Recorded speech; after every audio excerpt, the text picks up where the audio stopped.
good morning students. How are you? I hope that you all will be fit and fine at your home. You all welcome back on my YouTube channel which name is Knowledge World. उम्मीद करती हूँ कि आप सभी बहुत अच्छे से अपने घरों पर अपनी छुट्टियों का इन विंटर्स का मजा ले रहे होंगे और जो फेस्टिवल्स आ रहे हैं उनको भी सेलिब्रेट कर रहे होंगे। कल ही हमने कौन सा फेस्टिवल सेलिब्रेट किया? क्रिसमस। Very good. तो all of you merry Christmas. ठीक है, आप सभी को क्रिसमस की बहुत बहुत बधाइयां। और आप सबने जो जो एक्टिविटीज भेजी थी दीज वर वंडरफुल। बहुत प्यारी प्यारी एक्टिविटीज आप लोगों ने भेजी थी।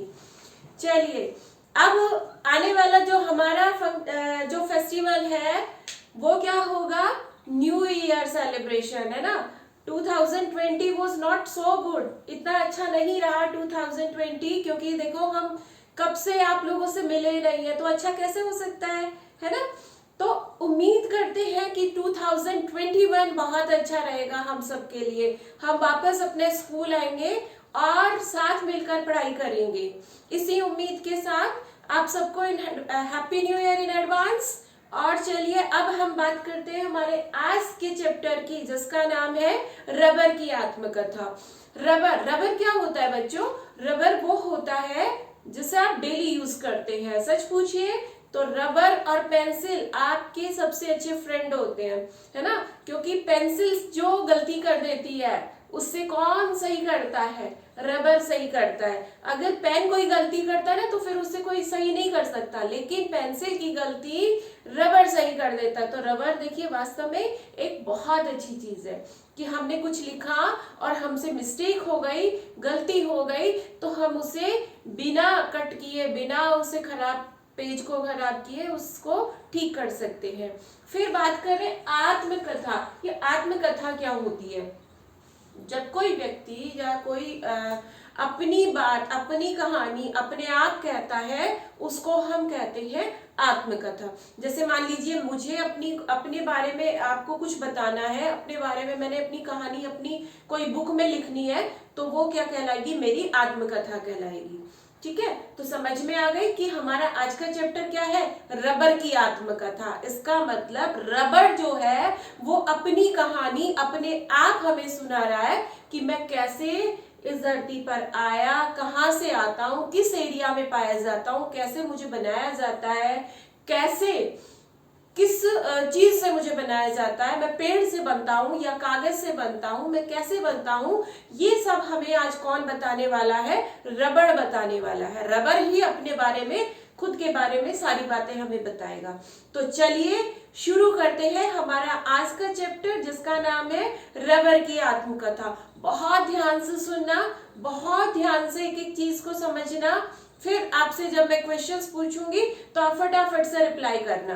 ओके, चलिए शुरू करते हैं रबर की आत्मकथा। देखिए रबर बहुत उपयोगी चीज होती है। अभी मैंने आपको बताया कि रबर जो है वो हमारे लिए बहुत उपयोगी है, बहुत यूजफुल चीज है। यह हमारे दैनिक जीवन में काम आने वाली वस्तुओं में अहम भूमिका निभाता है। भाई जो जो चीजें हम काम में लेते हैं, रबर लेते हैं, पेंसिल लेते हैं, है ना, शार्पनर लेते हैं, तो इन सब में ये रबर भी जो है एक इम्पोर्टेंट रोल होता है इसका भी। चलिए तो सुनते हैं रबर की कहानी, रबर की ही जुबानी। जब रबर सुनाएगा इसीलिए तो उसकी आत्मकथा बनेगी। तो हम शुरू कर रहे हैं रबर की कहानी। गौतम चित्र बना रहा था। कभी कुछ बनाता और फिर कभी उसे मिटा देता। कि एक बच्चा है, गौतम नाम का बच्चा, वो चित्र बना रहा है, किसी चीज की ड्राइंग बना रहा है और करता क्या है? कभी तो बनाता है और फिर उसे खुद ही इरेज कर देता है। तभी उसे एक आवाज सुनाई पड़ी, धीरे धीरे करो, क्यों अपनी ड्राइंग की कॉपी को फाड़ रहे हो? इतना रगड़ने से मुझे भी तो दर्द होता है। गौतम ने आंख ऊपर उठाकर कमरे में इधर उधर देखा। कमरे में तो कोई नहीं था, पर बोला कौन? कोई ठहाका मारकर हंसा। ठहाका मारकर हंसना, बहुत तेज हंसना, ये एक मुहावरा है जिसका अर्थ होता है बहुत तेज हंसना। तो कोई जो है बहुत तेज हंसा। जब गौतम इधर उधर ढूंढ रहा था कि भाई कौन बोल रहा है, तो बहुत तेज उसे हंसी सुनाई पड़ी। हंसी की आवाज से गौतम चौंक गया। अब हम लोग भी तो डर ही जाएंगे ना, जब कमरे में कोई नहीं है और अचानक से कोई हंसने लगे। तो गौतम चौंक गया। चौंक जाना मतलब एकदम से सरप्राइज हो गया। इधर उधर क्या देख रहे हो, मैं तो तुम्हारे हाथ में हूँ। गौतम के हाथ में रबड़ थी। गौतम ने अपने हाथ की तरफ देखा कि ये तो मेरे हाथ में से आवाज आ रही है। अब उसने देखा कि मेरे हाथ में तो रबड़ है। उसने जल्दी से रबड़ मेज पर रख दिया कि बाप रे, रबड़ भी बोलता है। उसने उस रबड़ को मेज पर रख दिया। यह रबड़ उसके मित्र ने उसे जन्मदिन पर दिया था। आपको भी तो अपने बर्थडे पे बहुत सारे गिफ्ट मिलते होंगे ना। ये जो गिफ्ट था, ये जो गौतम था, गौतम को उसके फ्रेंड ने दिया था जब उसका बर्थडे आया था। वह रबर मानव की आकृति का बना हुआ था। आकृति मतलब आकार, शेप। उसका शेप कैसा था, मनुष्य की जैसी आकृति थी। मनुष्य जैसे कोई बालक खड़ा हो, इस तरह का वो आकार का बना हुआ था। बहुत सुंदर। गौतम को यह सबसे अच्छा लगा था। वो इतना सुंदर रबर था कि सारे गिफ्ट, जितने सारे उसे उपहार मिले थे ना, उन सब में से सबसे अच्छा उसे ये रबर ही लगा था। अब देखा कि उसका यह दोस्त तो बोलता भी है, क्योंकि अभी तक गौतम को ये नहीं पता था कि उसका ये दोस्त बोलता भी है। अब जब से बोलते हुए देखा तो गौतम बहुत सरप्राइज हो गया कि अरे, ये तो बोलता भी है। गौतम बोला, अरे दोस्त, तुम? हाँ, मैं तुम्हारा दोस्त हूँ, रबर ने कहा। फिर वह गौतम को अपने बारे में बताने लगा। मैं तुम्हारे बड़े काम की चीज हूँ। किसी शब्द को अशुद्ध लिख दिया तो उसे मिटाकर शुद्ध कर लो। कि भाई आपने कोई शब्द अशुद्ध लिख दिया, गलत लिख दिया, तो आप क्या करोगे? आप मुझे उठाओगे, उसे मुझे ऐसे ऐसे रगड़ोगे, तो मैं उस लिखी हुई गलती को मिटा देता हूँ। चित्र की आकृति ठीक नहीं बनी तो मुझे प्रयोग में लाओ। जैसे अभी आप चित्र बना रहे हो, अगर आपका चित्र अच्छा नहीं बना तो फिर आप क्या करोगे? मुझे यूज कर लो उसे बार बार इरेज करने में, जब तक कि वो अच्छा नहीं बन जाए। मिटाओ और नया बना लो।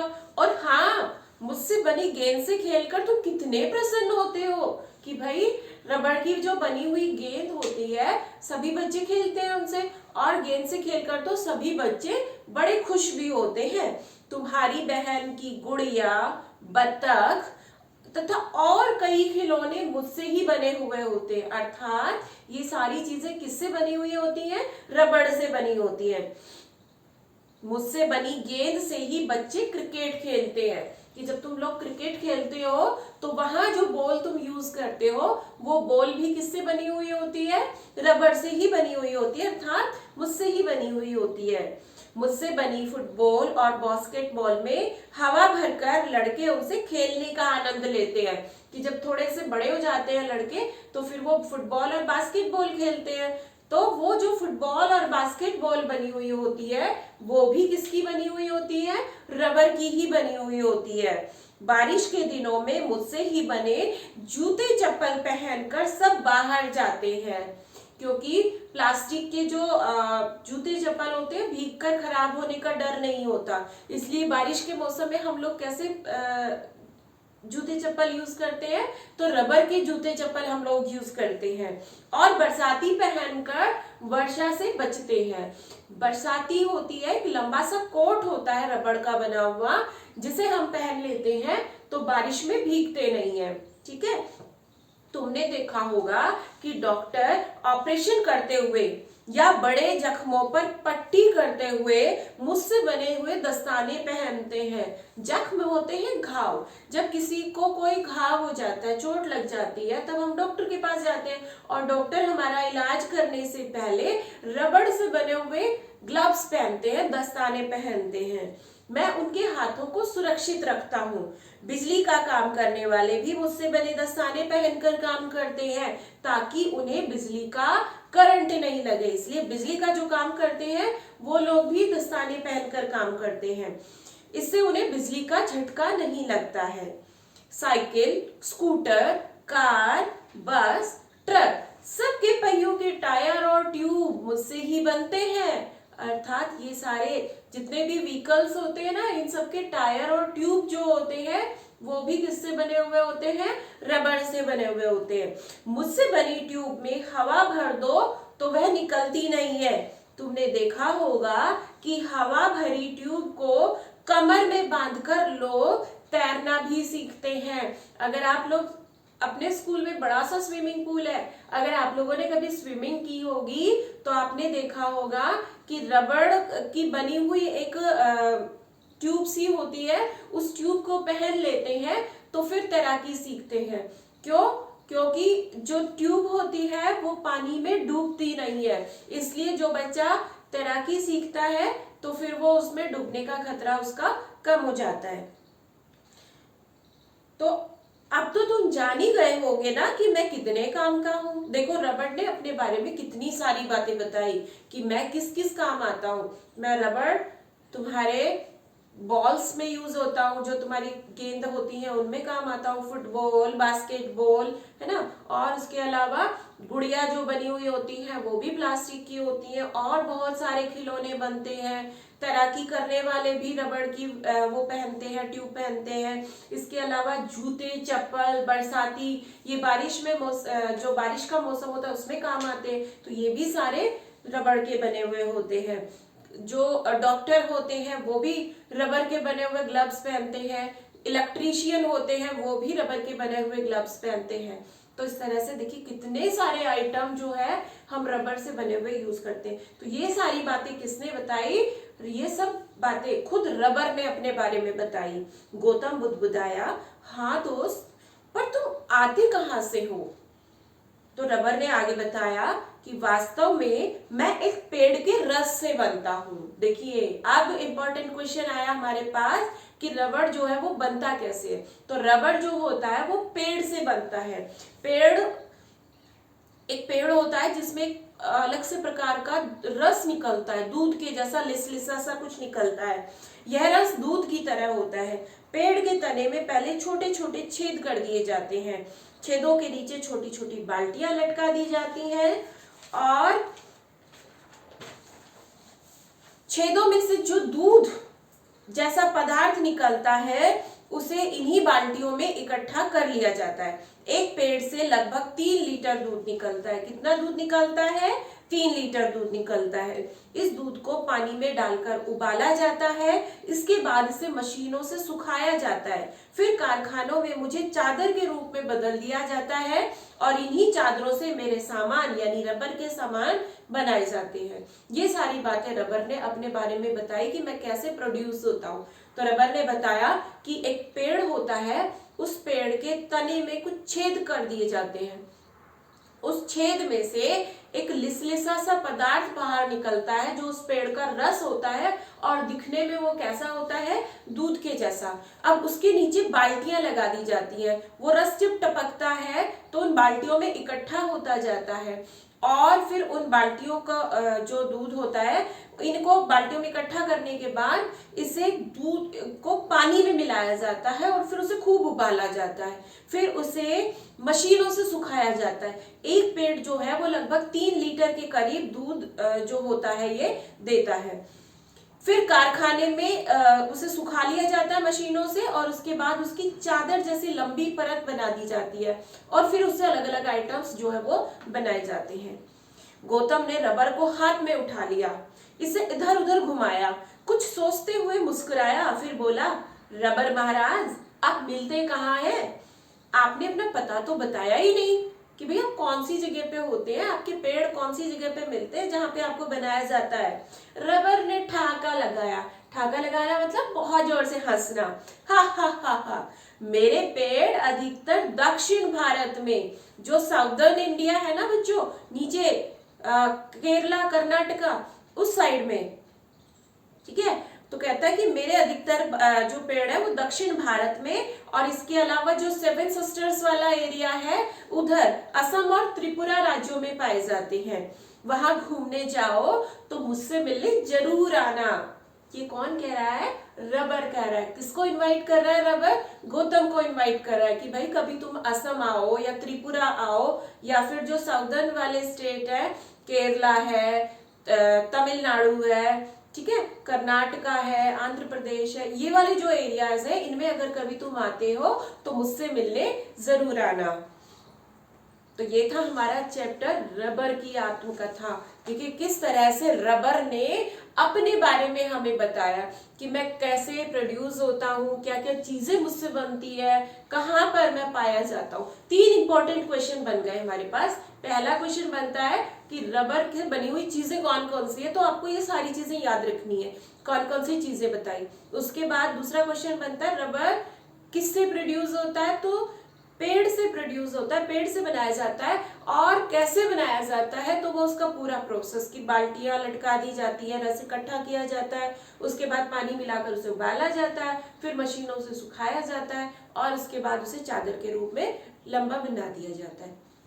और जो तीसरा इंपॉर्टेंट क्वेश्चन बनता है कि रबर बनता कहाँ पर है, किस एरिया में, तो दक्षिण भारत के राज्यों में और असम त्रिपुरा राज्यों में ये मिलता है। तो ये था हमारा आज का चैप्टर रबर की दुनिया, रबर की आत्मकथा। अब हम बात करते हैं इस चैप्टर में आए हुए शब्दार्थ की। कौन कौन से डिफिकल्ट वर्ड्स आए, तो पहला आया देखो आकृति। आकृति का मतलब होता है आकार, ठीक है, शेप जो जिसे हम इंग्लिश में कह सकते हैं। उसके बाद जख्म, जख्म होता है घाव, जब किसी को कोई चोट लग जाती है तो घाव हो जाता है ना, वही जख्म भी कहते हैं उसे। उसके बाद है पदार्थ, पदार्थ का मतलब होता है चीज। और फिर है अशुद्ध, जो सही ना हो अर्थात गलत, ठीक है। उसके बाद ठहाका मारकर हंसना, इसका मतलब हो गया खूब जोर जोर से हंसना। और फिर है बरसाती, बरसाती मैंने आपको बताया था एक प्रकार का लंबा कोट होता है जिसे हम बारिश के समय में यूज करते हैं। अब आगे चलते हैं और इस चैप्टर के मौखिक क्वेश्चन आंसर्स हम कर रहे हैं। मौखिक क्वेश्चन आंसर्स में 3-4 क्वेश्चन है हमारे पास। उनमें हम पहला प्रश्न देखें कि गौतम क्या कर रहा था। पहला प्रश्न है हमारा मौखिक प्रश्न उत्तर है ये हमारे, और पहला प्रश्न हमसे पूछा कि गौतम क्या कर रहा था। मैंने आप लोगों को पहले भी बोला था कि जब आप प्रश्न लिखते हैं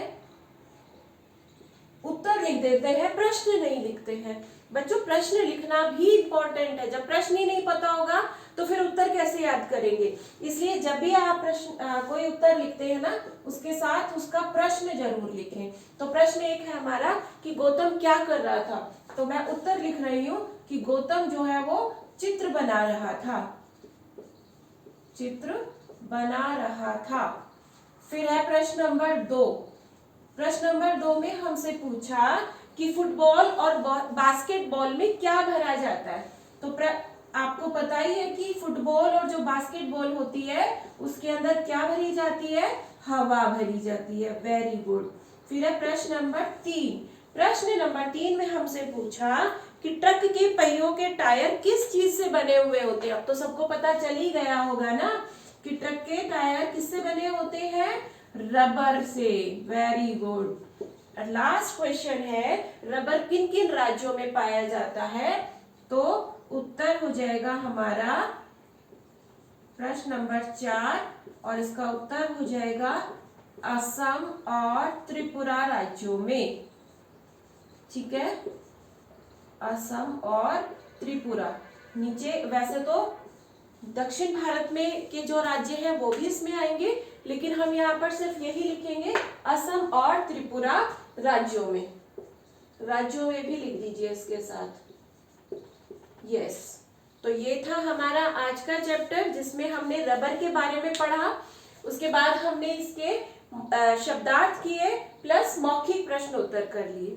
आज की वीडियो में हम इतना ही पढ़ेंगे। नेक्स्ट वीडियो में हम इस चैप्टर के लिखित क्वेश्चन आंसर्स करेंगे, ठीक है।